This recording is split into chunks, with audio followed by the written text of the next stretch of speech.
También México tuvo espionaje alemán en la Primera y Segunda Guerra, por supuesto. En la Primera Guerra tenemos el famoso telegrama.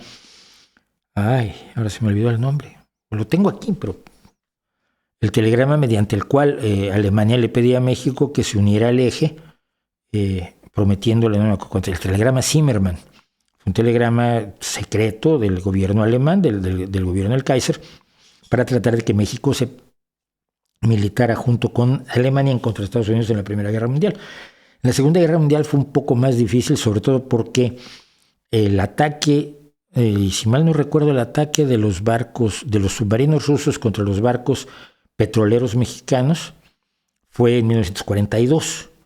México era neutral, pero México le daba petróleo a Estados Unidos para su esfuerzo bélico, petróleo que en parte luego se iba a la Unión Soviética y a Gran Bretaña.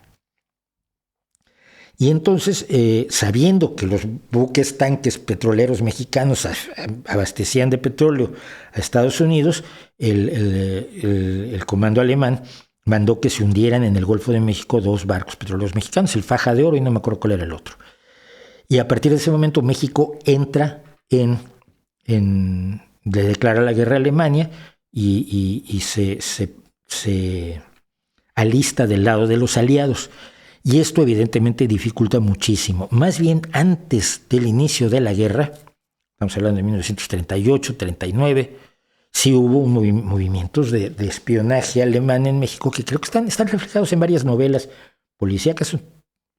Están reflejados en algunas novelas, porque sí, evidentemente, con la frontera que tiene México con Estados Unidos, cualquiera que quiera llegar ilegalmente a Estados Unidos se usa a México como puente, pero es que es absurdo.